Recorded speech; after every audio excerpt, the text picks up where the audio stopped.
तो वहीं जबलपुर में पंचायत एवं ग्रामीण विकास मंत्री प्रहलाद पटेल ने रानी दुर्गावती की समाधि पर पुष्पांजलि अर्पित की। रानी दुर्गावती के 461वें बलिदान दिवस पर पूरे प्रदेश में जन्म शताब्दी साल मनाया जा रहा है। मंत्री प्रहलाद पटेल ने रानी दुर्गावती को समाज के लिए गौरव बताया और ये देखिए तस्वीरें जबलपुर की, जब रानी दुर्गावती समाज के लिए गौरव है, मंत्री ने कहा और इस दौरान उन्होंने उन्हें श्रद्धांजलि अर्पित की।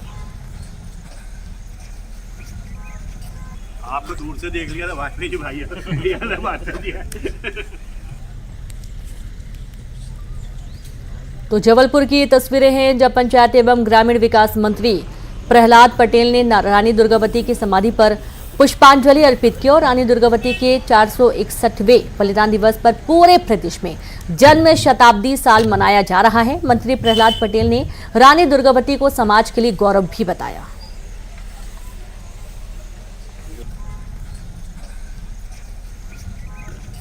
आपको दूर से देख लिया था भाई है।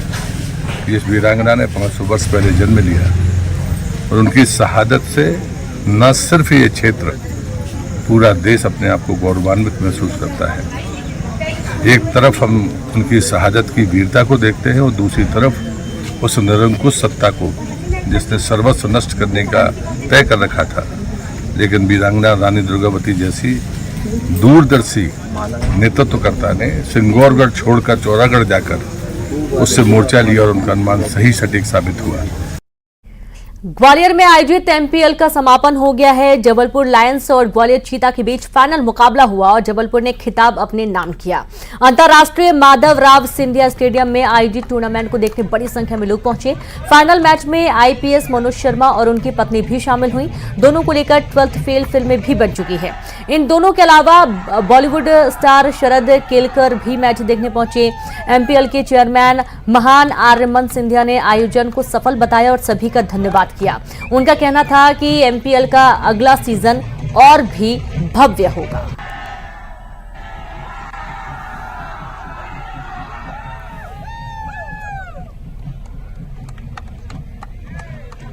आप सबको गहरी दिल से धन्यवाद कहना चाहूंगा। जिस तरीके के साथ आप लोगों ने एमपीएल की सहायता दी, चाहे दिन हो या रात हो, चाहे बारिश हो या गर्मी, आप लोग बाहर आए, आप लोगों ने हमारे प्यारे युवा क्रिकेटर्स की सहायता दी, जोश दी।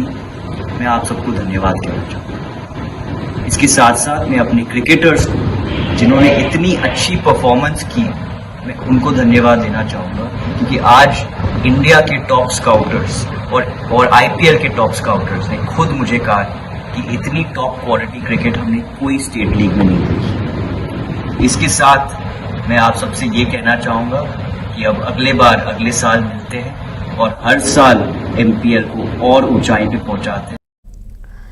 बात करेंगे झाबुआ के। झाबुआ में मौसम सुहाना हो गया है। जिले में रात में झमाझम बारिश हुई। रात में यहां करीब 3 इंच बारिश हुई है। लोगों को तपती गर्मी से जरूर राहत मिली है, लेकिन जगह जगह जल जमाव की स्थिति हो गई और लोगों को आने जाने में परेशानियों का सामना भी करना पड़ा।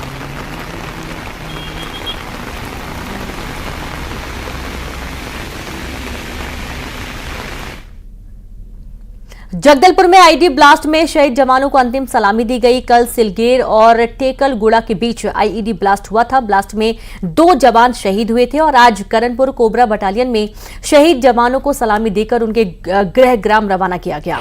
दोनों जवान केरल और उत्तर प्रदेश के रहने वाले हैं और इस मौके पर बस्तर आईजी ने कहा कि प्रदेश से नक्सलवाद का जल्द खात्मा होगा। इलाके में शांति लाने के लिए जवान तैयार हैं।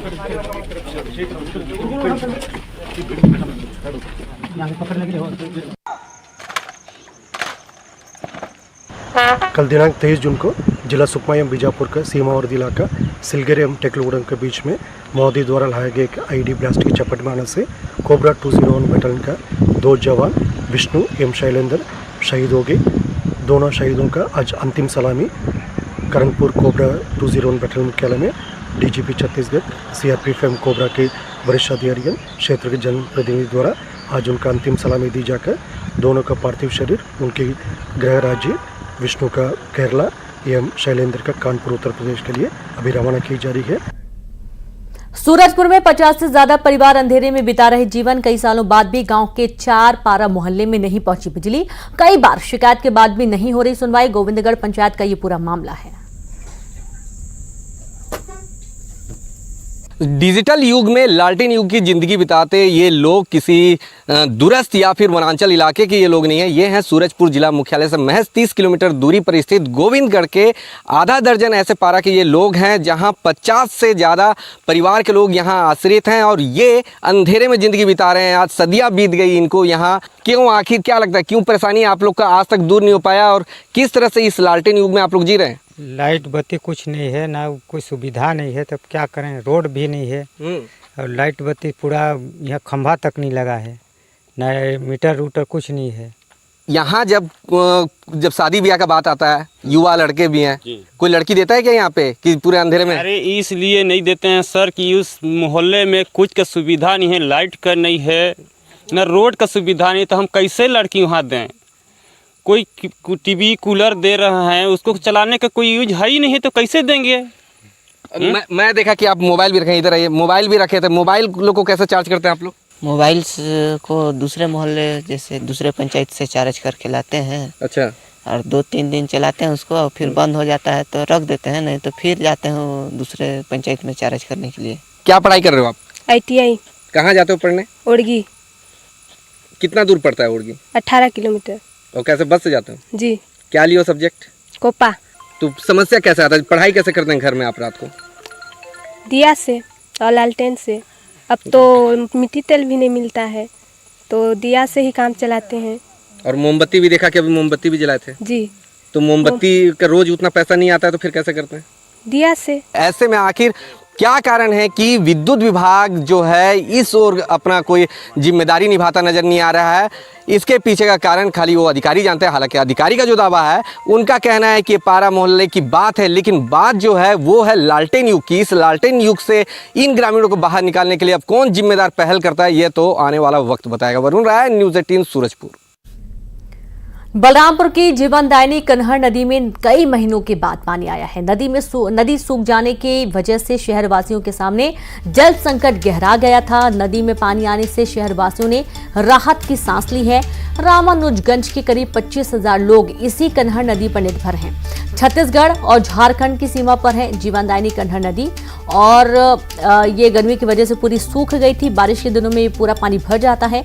25,000 से ज्यादा लोग इस नदी पर निर्भर हैं, लेकिन अभी यह सूखा हुआ पानी है।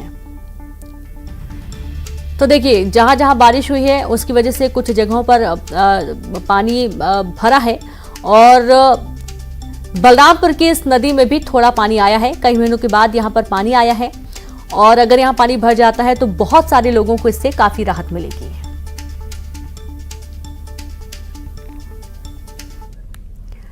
पेंड्रा में प्री मानसून की बारिश के साथ ही लोगों ने जुताई बुवाई शुरू कर दी है। पूजा पाठ कर खेतों में हल चलने लगे हैं। मौसम विभाग ने अब कुछ दिनों तक मौसम साफ रहने की संभावना जताई है।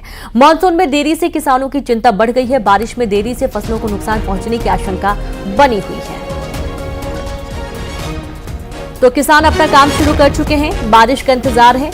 हालांकि मौसम विभाग का कहना है कि कुछ समय अभी और मौसम साफ रहने वाला है और अगर बारिश होती है तो जाहिर सी बात है कि किसानों को इससे काफी राहत मिलेगी। खेतों में जुताई बुवाई का काम शुरू हो चुका है। कांकेर में भालू की दहशत लगातार बनी हुई है। रिहायशी इलाके में भालू दिखने से दहशत बनी हुई है। शहर के राजापारा और रामनगर में दिखा भालू। कई लोगों पर हमला कर चुका है भालू और भालू की दहशत से जो लोग हैं वो घरों से बाहर नहीं निकल पाते हैं और पहले भी इस तरीके से भालू नजर आया था रिहायशी इलाके में। दरअसल गर्मियों के दिनों में ज्यादातर देखा जाता है जो जंगली जानवर होते हैं, जीव होते हैं, वो ग्रामीण क्षेत्रों की तरफ भोजन पानी की तलाश में रुख करते हैं और ऐसे ही कुछ मामला यहाँ पर भी देखने को मिला है।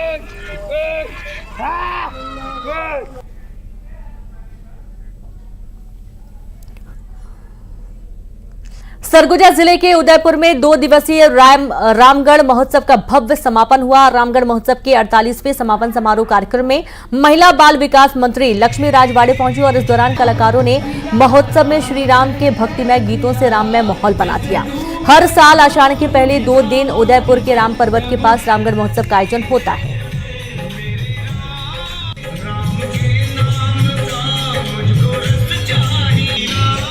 मान्यता है, शोधों में मिला हुआ है कि ये राम गमन पथ था।